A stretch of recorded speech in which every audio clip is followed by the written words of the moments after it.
Right. So usually I'm really hoping you can see me and you can see the screen.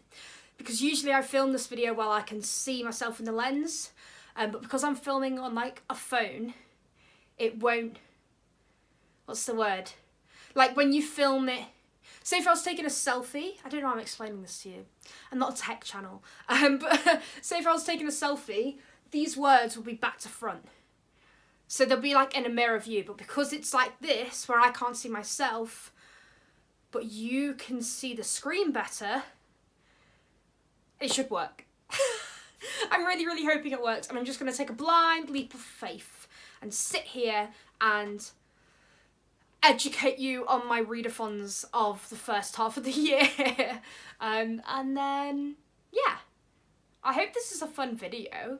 I didn't really know what to do, but I knew that, like, I wanted to tell you that I was doing these because I feel like most of my TBRs are about these readathons. Like, I'm choosing books because of these readathons. And I feel like if you're watching them, you're like, why are you choosing a book from your top shelf? Why are you choosing a book from this or that or the other?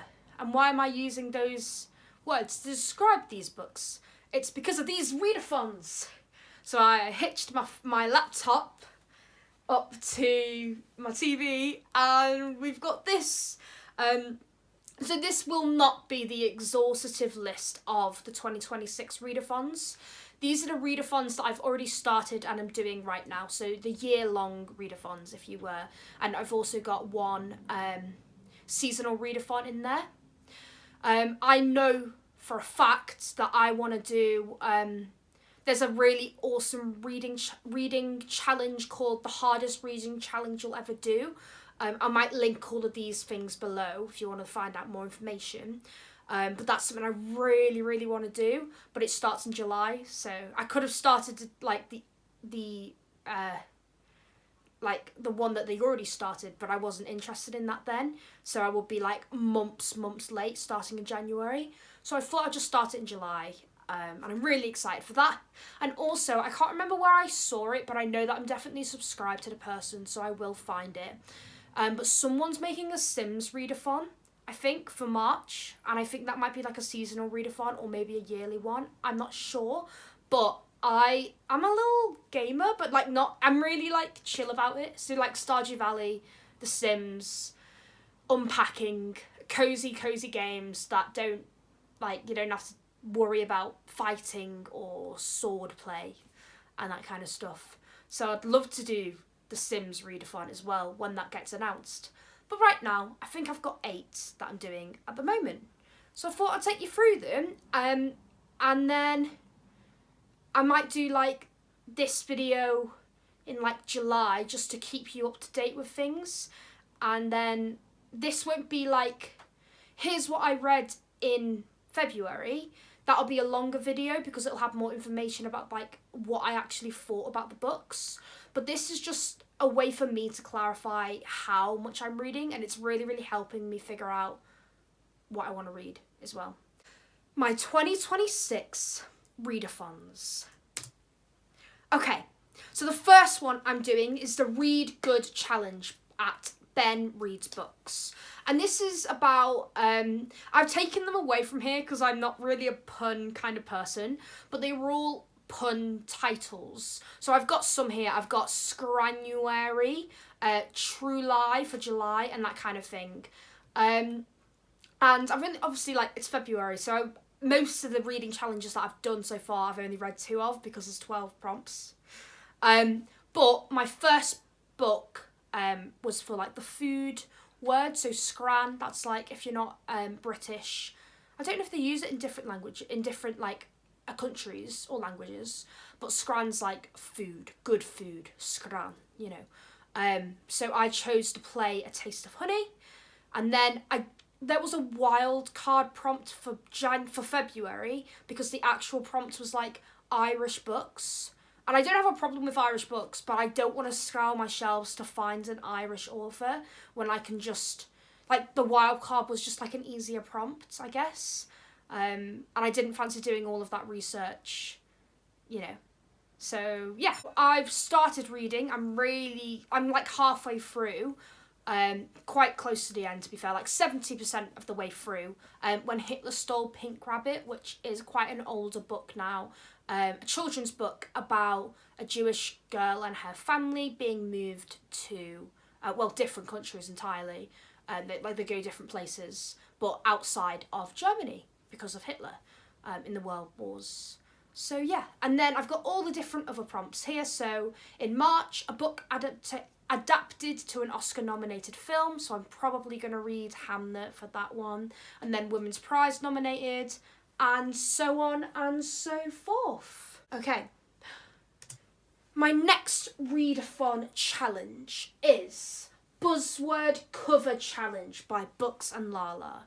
I've never done any reading challenges. I thought that I was a mood reader, and actually I'm thinking that I'm probably not. I don't know. But like, these are really, really helping me read so much more. And I've always been like a fan of Books and Lala, and she's really, really fun. And I think some of the videos that she does, because she's really experimental, they're really, really cool. She always does 2 reading challenges. The first one is the Buzzword Cover Challenge, and the other one is just the Buzzword Challenge. And you just have to find the prompts either in the cover or in the words in the title. So for the Buzzword Cover Challenge, I've had internal body part, because I don't think it's easy to see, but this is a skeleton. And skeletons belong inside your body, not on the outside. And then the other one, which I've half read, I'm probably like 30% of the way through, but I know I will finish it for February, is for the Silhouette Challenge, and that is the colour purple, and I've got this exact cover. And then the other ones include like featuring movement, or like doors and keys, reflection, and yeah, the Buzzword Cover Challenge. Moving on to the Buzzword Challenge, my first book for January was Last House Before the Mountain, which needed the title needed either the word before or after.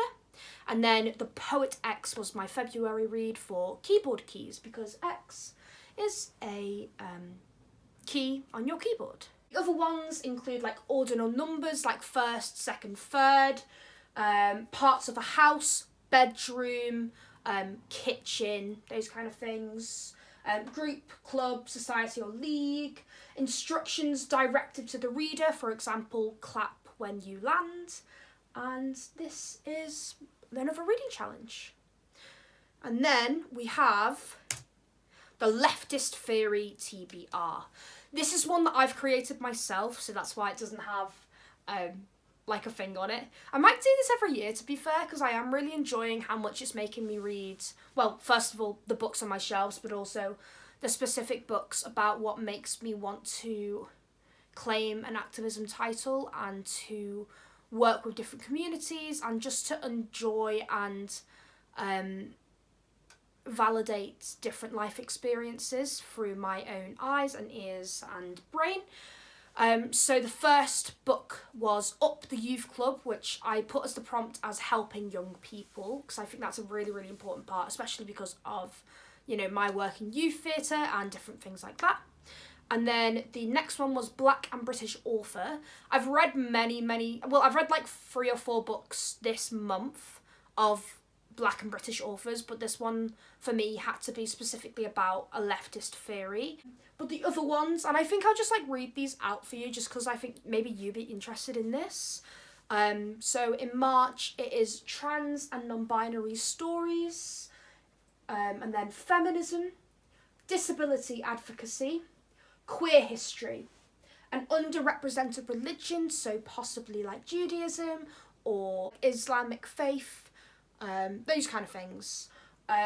Memoir, which I might read Jeanette McCurdy's book because I haven't read that yet.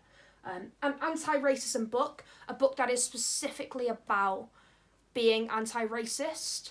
And then Class Divide, specifically about British working class. Maybe a historical book for that as well.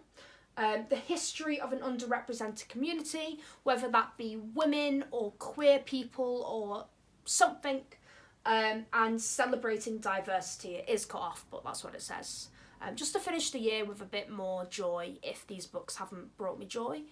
or have been quite hard-hitting to read, challenging to read, which is the whole point of this challenge. So honestly, if you want to like use some of these prompts for your own reading, feel free. I might post the story graph like challenge thing below, you know, that helps you sort out your own reading. So yeah, the next one.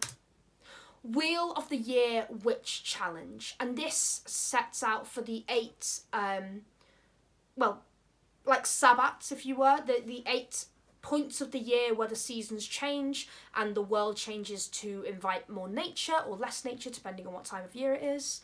And these books, these go across 2 pages because they've each got one book involved. 2 books involved with one time period, if you were. And they've also got different books like Summerween, All Souls Day included in that. So the 2 books that I've read so far are She Speaks What Shakespeare's Women Might Have Said and All Boys Aren't Blue. And then there's different prompts on there as well. Okay, so that was fun while it lasted, but it didn't last very long, and now my TV is not working and the remote's not working. So I may have broken that. But it's okay, because I have my trusty old laptop here that will help us out and finish off our journey. Yay! Okay, so, I don't remember if I caught this on the camera before, but this is the Orilium Adventures in Aldia book by Book Roast. And this is another one that I've wanted to do for a really long time, but never felt like it was for me. And I feel like sometimes the monthly ones are a bit like, oof, that's a lot of books, you know? So I didn't know what to do with this one, but knew I wanted to do it. So I found the yearly one and have started that off. I haven't filled out all the prompts yet because it's more of a choose your own adventure thing. So if you don't do, so like if I didn't do book from the top right shelf, I wouldn't have got with a sun or clock on the cover, and so on and so forth. So it kind of works like that. So I can kind of choose throughout the different months. But I have read for this The Roots of Yoga, which is a book that was published in 2025, and Hamza Yassin's Homeward Bound, which was a book from the top right shelf, actually, the one that's just behind us right now. That's where that book is from. The next prompt for March is With a Sun or Clock on the Cover. And then the last one, which is also like this, is A Year of Goober by Jashi Corin, who's also does a lot of journaling and scrapbooking things and bullet journal activities on their YouTube channel. So check that out if you're interested in that. And I love A Year of Goober, and this is another one that I've known about for a really long time. So it's about a little ghost called Goober. And he likes to do things, and he likes to try out new jobs. Last year, he was a florist. I was going to say a bouquet artist. He makes flower bouquets. Bouquets? Bouquet. Yeah, bouquets. But this year, oh my god, he is, he's a baker. He bakes. And I get to choose what he bakes every month. So the first month, it's chosen between 2 different prompts, which is why I haven't filled it out yet. I haven't decided on March prompts yet. But the first month, I made him bake sourdough, and he was awesome at that. He gave me a 5-star read for that, because sourdough becomes the prompt first book in a series, which I decided to read the first book of The Book of Dust by Philip Pullman, called La Belle Sauvage. And then my February prompt, because it's the month of love, I decided to read the romance prompt, which was A Red Velvet Cupcake. He was also very good at that. That gave me another 4-star read with Get a Life, Chloe Brown. And I hope that, we'll see where this guy takes me in his baking journey for more awesome books like those 2. And then the last readathon that I am competing in, that I am doing right now, is A Year in Pelican Town by the Marginalia writer. I hope I'm pronouncing that username correctly, but I'll put it all below as well, just so you can figure it out by yourselves. But this is a yearly reading challenge, but it's split between the months. So if you're a really slow reader, or if you just don't want to read that much but still want to be involved in the reading challenges, but these are really, really good because I only have to read 4 books within 3 months. I've only got 1 left, which is the Daffodil Prompt, which is a romance book. And it's built off the crafts room in Stardew Valley as well, which I think is so cool. Like, I love Stardew Valley. I might start playing it again, but, like, I'm only able to get to, like, 1.5 years before I, like, just kind of not give up, but, like, feel like I'm done with the game. But I have done that, like, 3 times already. And I really enjoyed getting involved with it again last year, and I might do so again this year. Who knows? It's really fun. I used to, like, if I'm playing on it, I'm playing on it for, like, all day. And it's, beautiful. But the prompts are from the craft room this year, I believe. And so we've got the spring bundle, which is all, like, things that you can forage. So for the horseradish prompt, it was the green cover, which I got the treasury for of the folk tales. And then the daffodil prompt, which I haven't done, is for romance. The leek prompt is a book that's been sitting on your TBR for a very long time. And the dandelion prompt is a non-fiction book. And that, I thought it would be like end of session. But that is all. So, bam. Yeah, I'm having a really, really good time reading all of these reading prompts. I'm really, really loving it. I'll turn you a bit towards me now. Yeah, I'm really having a good time. I'm thinking it's really interesting. And I'm excited to learn more as I go. And it's just helping me get through my many, many books that I haven't read yet. So, yeah, watch this space. You're going to soon get my What I Read in February video, which kind of delves into a bit more discussion about the different books, and then my March TBR. Ignore my dog barking. Have a great day. Subscribe.